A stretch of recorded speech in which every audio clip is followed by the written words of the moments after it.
myself, and I. It's me, myself, and I. Me, myself, and I. Oh, yeah. It's me, myself, and I.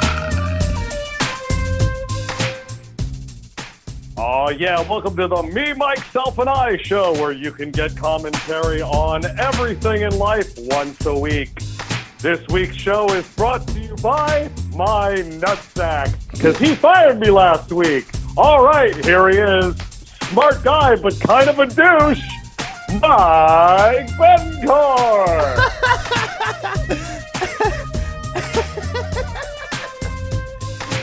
Oh, Chet. Oh, Mike, I thought I'd have a little fun with you this week. You know what, Chet? You're hired again, dude. That was hilarious. All right. I'm glad you have a good sense of humor, Mike. That was for my nutsack. Chet, why don't you... I'm glad you liked. Are you... But, Mike, you know, I wanted to... I hope I can address something on the show this week. Sure, go ahead. It's Columbus Day, and there's a lot of controversy over Columbus Day. And I think that people should realize that Columbus discovered the moon. And that is a fact. Okay. That's all. I just needed to see my piece. You know what, Chet? This would work, but we had last-minute technical difficulties, and unfortunately, Chief Many Questions couldn't be on the same segment with you. So this bit is falling flat. But I appreciate you still going through it, still rolling with the punches, though. I'm Why don't you tell us about the Book of Hank, is, real quick? Give us a scripture. I'm sorry that you think this is a bit. Are you mocking my beliefs, Mike? No, I want to hear the Book of Hank. That's what I really want to hear. Well, all right, Mike, let's discuss the Book of Hank. Oh, my Hank. Oh, my Hank. Hanky Hank. Oh, my Mike. Hank. Oh, okay, sorry. I got carried away. Well, here, let me grab my Book of Hank here. Hold on. Okay. So, obviously, Columbus was a genius. He discovered the moon. He discovered the galaxy of Uranus. And also, more importantly, electricity. So, on this day, we open the Book of Hank, not only to save this bit, but because electricity is important. The moon is important. My nutsack is important. And right here, as I read from the Book of Hank, when I call upon Hank, I declare greatness in Hank. Oh, Hank, open my lips and suck my glorious dick. Oh, okay, we're done. We're done. Wait. Bye, chat. Woo! It's going to get kind of graphic, folks. Hello! Welcome back, me, myself, and Iers. Mikers. Welcome to episode Treintaidos. Thank you, Chet, for not going crazy and making me laugh. I really appreciate that. And welcome back, Corey. How you doing, buddy? I'm doing good. Good. Hanging in there? It's been a tough week. You know what? We're trust me, we're going to get there. Yeah. We're going to get there. I'm going to talk about it. We already know what's going on, folks. Okay? I'm not going to sugarcoat it, but we're going to get there. Just give me time, and when we get there, we'll share it together. But before we get there, can we call what's his name? Chief Many Questions? Can we do that? Yeah, of course. Let me see. I'm going to give him a call. See how he feels about Columbus Day. I know a lot of people are like, it's Columbus Day, it's Indigenous Day, blah, blah, blah. You know what? Fucking cares. Honestly, who fucking cares? I don't care. If you celebrate that day, that's fine. If you don't, that's fine. I don't. You know, with so much shit going on in the world today, do we really need to give a shit about Columbus Day? Is it that? What did he do to you? I'll wait. Nothing. He didn't do anything to you. He didn't do anything. But you know what? He did a lot to other people, and he made the wrong direction, I guess. I don't know. Let's give a call to Chief Many Questions, see what he thinks about Columbus Day. And it's so unfortunate that Chet and him couldn't be on here, but that's okay. We fall apart and then we go. Chief, any questions here? Chief, many questions. Greetings. How may I be of service on this day of sadness and deplorability? Well, it's funny that you say that because Chet, we had technical difficulties and we couldn't have you and Chet on the same line together. So we're. I don't like that Chet guy. He revisionist history. I think he likes Custer. I read his Facebook profile. Why he say many good things about Trump and Custer? No, he didn't say anything about that. He said that Columbus discovered the moon. I think Chet be smoking too much crack. Chet to be he probably got it from you, sir.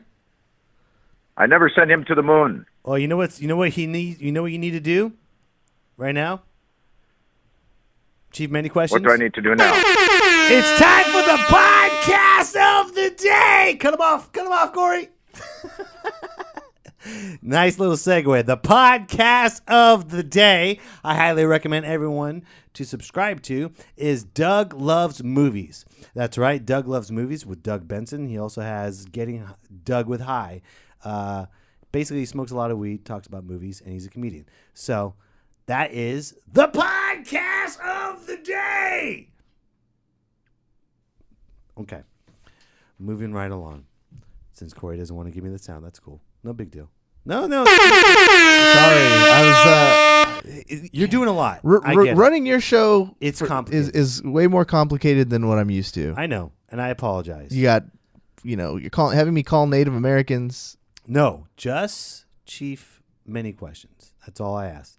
But I appreciate it, and Corey's doing an excellent job, folks. I make him do so much.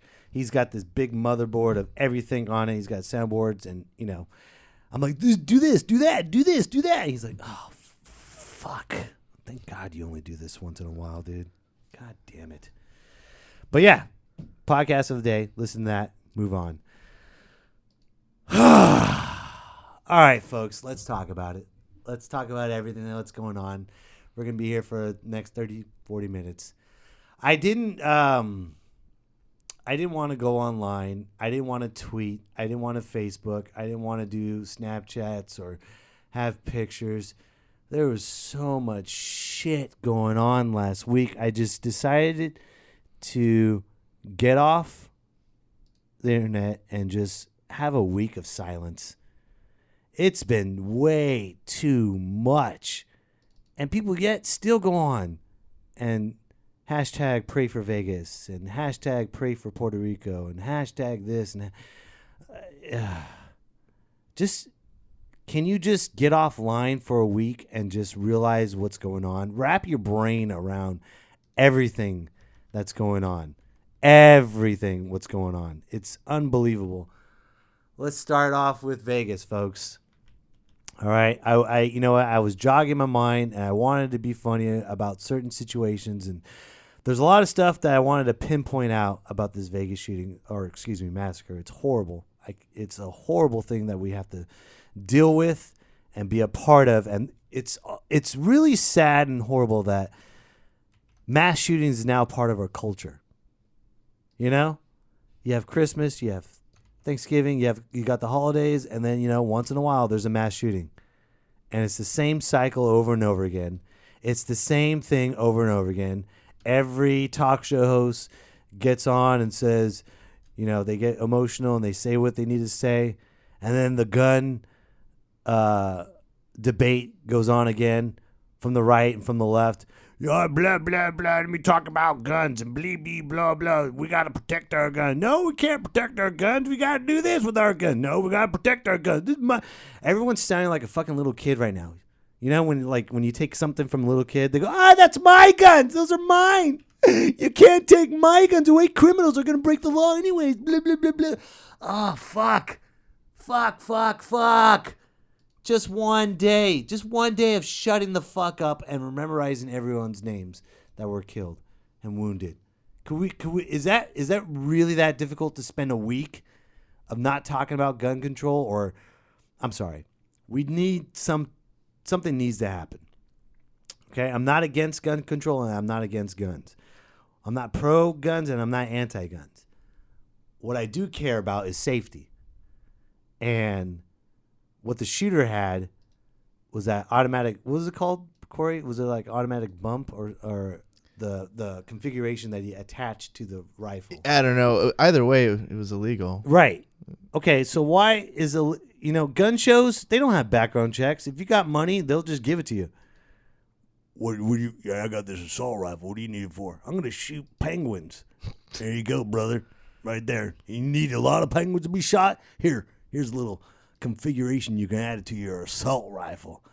And I've told many people about that. I'm like, why do we need assault rifles? And everyone that I haven't argued with, this is what they say. It's not about the assault rifle. It's about they're going to take our guns. They're going to take our guns away. You can't. Once they ban the assault rifle, what makes you think they're not going to ban rifles and guns and blah? Okay, when someone gets in a car accident, what's the first thing that went?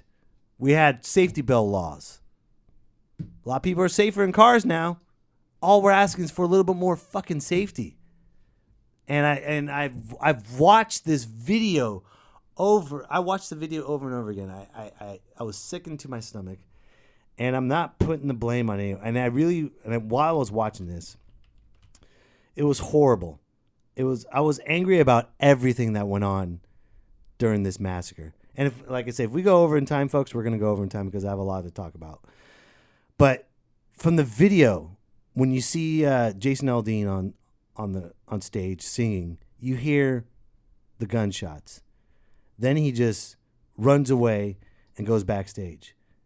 Then people that were in the stage, they turn off the lights, and then the crowd had to figure out what the fuck was going on. They didn't. Right then and there, I'm sorry, as a performer, and I'm not putting the blame on Jason Aldean. I'm not putting the blame on anyone, but I'm just speaking my mind, okay? As a performer, you are responsible for the livelihood of your fans. They spend a lot of money to fly wherever, all over the world to see you. The least you can do is warn them that there's gunfire. Corey, did you see the video when the lights went off in the concert? I did.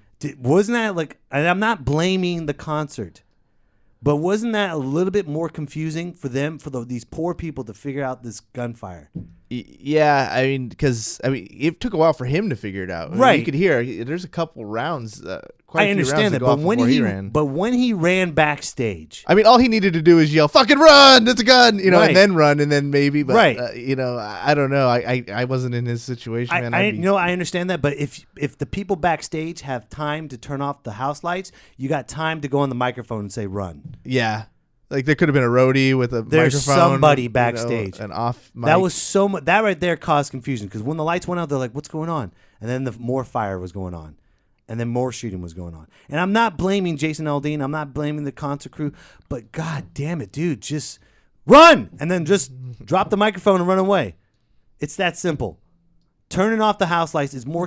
Have you been backstage on a concert? Do you know how confusing it is, and you know how long it takes to turn off all those lights at the same time? It takes more than to get on the microphone and say run. It takes a lot longer.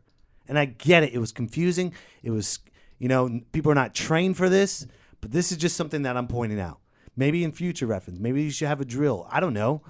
But you should have the compassion to think about someone else. I don't know. Again, I wasn't in that situation, but my line of defense is if you got time to turn off the house lights, you got time to say run. And thank God there was a lot of heroes on that. I would hate to say, I can't believe I'm saying it's a battlefield in Vegas, but people are on the battlefield.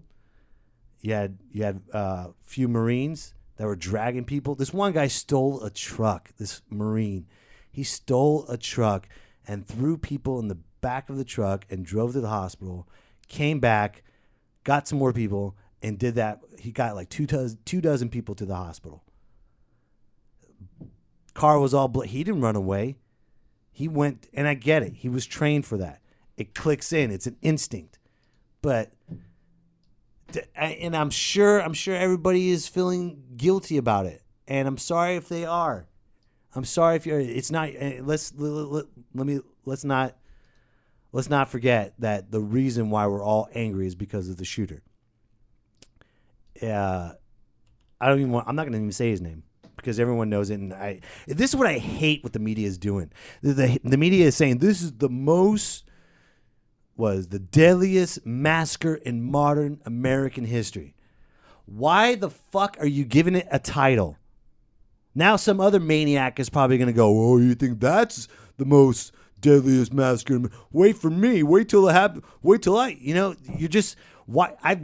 Growing up when shit happens, I would never hear something happen in history. It would always be, 20 years later, they give that a title. The deadliest, you're giving it a title. You're condoning it. You shouldn't say anything. You should say mass murder. It was a mass shooting. Innocent lives were shot and wounded and killed. You don't need to rub it in and say it was the deadliest shooting in American history, because it's not. Every shooting is the deadliest shooting in American history. Every single one. Sandy Hook. The list goes on and on. It's terrible, but it does. And it's horrible. It's horrible that we have to sit and talk about and think about this and fight for fucking guns. They're going to take our guns away. We don't want our guns taken away. What are we going to do? Nothing. Blame the NRA. NRA is at fault of this. 100%. They are lobbyists. They're swaying all the votes. And every single congressman and woman that accepts the lobbyists, the blood is on their hands, but they don't care. They have a shitload of money. They do not care. Because it's a business. Now, gun sales are probably going through the roof because people are afraid now. Now it's going to be multiple massacres. Someone, God forbid, if there's another mass shooting and everyone has guns, they're going to start shooting back and forth. It's going to be a whole war zone. It's going to be crazy. So what do? Would we just say thoughts and prayers and move on? We can't. Anthony Jeselnik had the best joke about thoughts and prayers. Have you heard his joke? Mm-mm. Oh my God, it's so. If you can find it while I'm talking, that'd be great. If not, he says like thoughts and prayers are. I don't want to butcher it, but when you find that Anthony Jeselnik thoughts and prayer joke, listen to his joke. It symbolizes everything what's going on in America. And I find it hard to believe, and I'm not trying to go down the rabbit hole, go with conspiracy theory and all that stuff, but I find it hard to believe that a casino in Vegas doesn't have one fucking footage of this guy walking through the casino with 40 guns, but yet they can find if you're counting cards a mile away. Doesn't an alarm go off when you break the windows? What, do you disarm the alarm? I'm not, again, I don't know what's going on. I'm just putting pieces together. I'm trying not to be emotional behind this. It's very, very hard not to be emotional behind this because it's like another thing going on. So is this like, well, are we stuck in the Matrix? Is it just to, or was he crazy? I know that the shooter's father was a famous bank robber and he was psychotic. Okay, so what do we do? Is it a mental health issue? What do we do? Do we need to have a mental health screening for everybody? Do we need to do something? We can't just do thoughts and prayers and hashtags and pray it goes away. Doing. Oh, you found it? Because you see, the day of a tragedy, there you go. Victims are not on Twitter.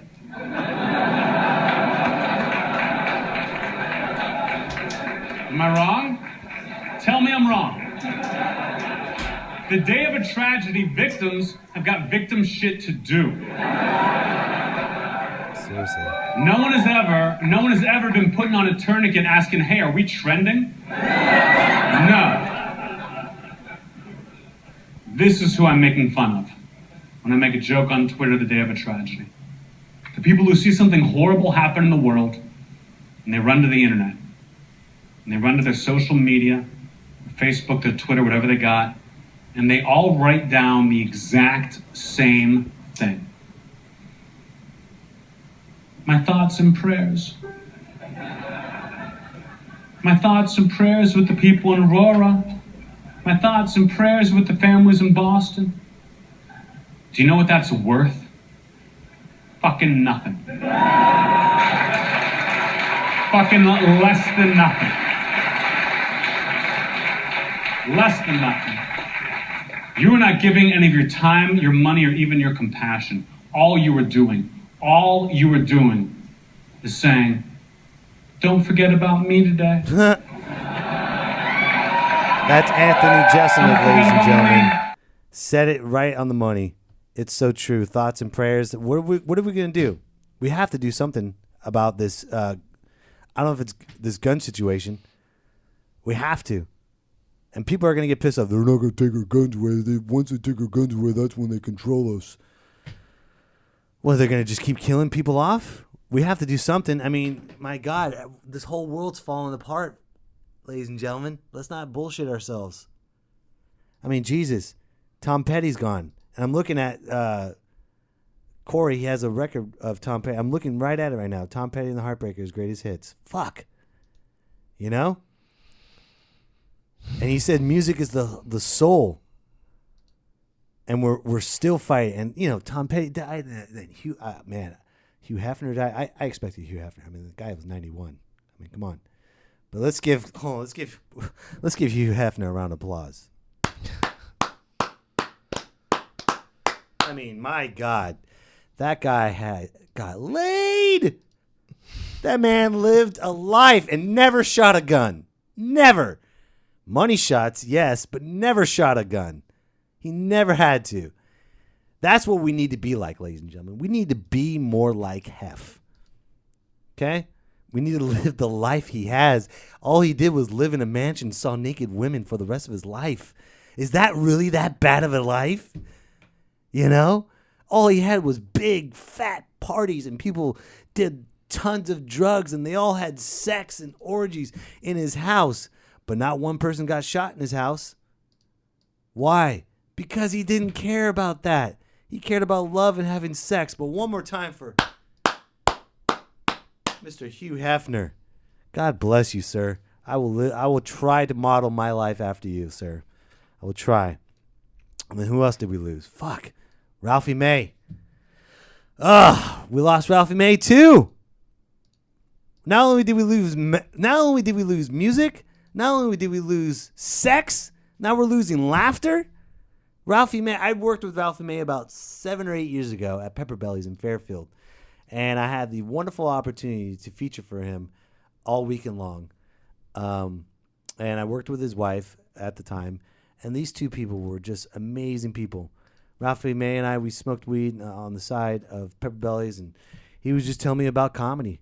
And he loved comedy. He's like, no matter what you do, man, just keep focused on comedy and make light of everything. You have to.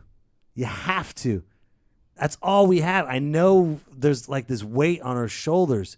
I mean, what else can go wrong? Oh, that's right. Trump doesn't give a shit about Puerto Rico. Huh. Have we forgotten about Puerto Rico too? Holy shit. Did you see his hurricane relief? What he did? He was shooting threes to Puerto Rican people. He was handing out paper towels, shooting like a basketball hoop, shooting like a basketball. This is Kobe. No, it's Trump. There you go. You get a bounty for 3 downtown. Trump from downtown. And then he insults them, saying that you guys put this out of whack. What you guys did, like they have any control over a hurricane. The government does. But we don't. Puerto Ricans don't. And I have to talk about Puerto Rico. Of course I do. I mean, first of all, it's a U.S. territory. So why wouldn't we protect Puerto Rico? Do you see how he did not give a shit? He just, you guys, this is all your fault. I came down to Puerto Rico for what? For this? Here, shoot for 3. Trump for 3. There you go. All right, I'm out of here. I got to go. I definitely want... Oh, did you hear this? He dedicated his trophy to the people of Puerto Rico. I know there's a lot of things going out there, ladies and gentlemen, but this trophy that I have right here, right now, I want to dedicate it to the people of Puerto Rico. This right here is what I mean, what you mean to me, an empty vessel with nothing inside of it. Oh, my God, Trump. What the fuck? But on the bright side, folks, on the bright side of all this, Trump is forcing all of us to be compassionate, bring us together, love one another, and help each other. That's why I'm going to send some links below when you guys are watching this, where to donate your time, your money, help rebuild Puerto Rico. There's people dying. And then Geraldo Rivera. Did you see that, Corey? Geraldo Rivera was at Puerto Rico, He's like, well, he's talking to Fox News. And like, so Geraldo, what do you see? Well, I don't see people dying per se. Wow. Look it up, folks. Look it up. He has this snarky attitude. Well, there's destruction and mayhem, but people are not. And that's another thing Trump said. He's like, what's your death toll? What, 16, 17? 16, 17 your death toll? I mean, come on. That's not that bad. Then he's telling people of Puerto Rico, I hope you guys have a good time. You guys having a good time? Yeah, good. Thanks for being here. What the fuck, dude? Seriously? I know I was born and raised here, but my whole life, my family has told me. They didn't speak Spanish to me because they like to talk shit about me in Spanish, and I get it. I would have done the same thing if the roles were reversed. But my family always told me the longest time for my whole life, even though you're born here, even though you're raised here, even though you have the opportunities here, don't forget that you are Puerto Rican. Your family is from Puerto Rico. You must always remember to be a proud Puerto Rican. Well, now's the time to be the best, proudest Puerto Rican possible. And I'm urging everyone to do exactly the opposite of what Trump is doing. We need to help out the people of Puerto Rico. We can focus on death, destruction. I mean, what else is going on? There's wildfires. Don't forget that. Santa Rosa, it's on fire. My brother-in-law's fire station just burnt up. The whole city of Santa Rosa is on fire. Grass Valley is on fire. What more do we need? What more can we go through? We have to help each other out. There is no ifs and buts about it. We have to help each other out. Donate, whatever. Help out, whatever. Give a helping hand, whatever. Make someone laugh, I don't care. Hug, smoke out with them, get drunk with them, buy them dinner. I don't give a shit what you do, but you do the exact opposite that what Trump and everyone else doesn't want to do. They don't want us to come together. And you know who I'm talking about, the media, Trump's administration, the NRA, the big banks that own this place. They don't want us to come together. They want us to live in fear. They want us to live in fear. You can't live in fear. And I suggest you play Tom Petty while you're doing this. Laugh like Ralphie May and have sex like Hugh Hefner. I mean, come on. What's the point of living if you can't have sex like the Hugh? Like the Hef, excuse me. El Jefe. So yeah, folks, I think we got a lot done. We talked a lot. And I'm glad we did because you know what? Getting this off my chest is, that's why I waited a week. I had to wait a week. I don't want to be like Anthony Jeselnik said. I don't want to be that first person on the internet. Thoughts and prayers. What's that going to do? You know? Holidays are coming around the corner. I hope you donate and I hope you don't just focus on yourself. I know the holidays suck and we got to spend time with family. Well, maybe this is what we need. We need family more than ever. And I'm first to complain. I'm first to bitch and complain and I don't like the holidays. Well, maybe God's telling me I need to focus on my family. Whether they're in-laws or not, I need to be with them and they need to be with me. Because this is all we have. Because after all this shit's going down, what's next? Nuclear. The nuclear war. It's coming. You know it's coming. I'm going to press that button. I'm going to press it. But hey, life is still good, folks. Life is still good because you're listening to a podcast still. You're still driving your car to work. You're still having a great time. You're still getting drunk. You're still with your family. And I strongly recommend that. Yeah, I'm gonna cut it soon, Corey, so don't worry. I thought I was gonna go longer and go on a rant and rave, but I didn't think so. I think I'm just doing 30 on the money. But live life. I don't know how much more time we have to say this. You know, don't be distracted by television. Don't be distracted by the crappy music that's out there. We know we need to do. And also, I want to thank my sponsors, Waza Brazilian Jiu-Jitsu, for being part of this podcast. You like that? You like how I snuck that in? Mention the Me, Myself, and I podcast, and you will get half off first month of training. Because Lord knows you need to fight someone. That's another thing. That's a really good thing about jiu-jitsu. with all this aggression and frustration you have, you can choke somebody out and feel better about yourselves. And then you can go home and have sex like Hugh Hefner did. Booyah, full circle. Also, folks, don't forget, if you are in the area, Saturday, October 21st, I'm going to be performing in Arizona. That's right, going to the AZ at Off the Cuff Comedy. I'm going to have all the details below. But thank you for listening. Love one another and help each other out. I'm Mike Betancourt. Good night or good day, whatever. I don't care. Just bye.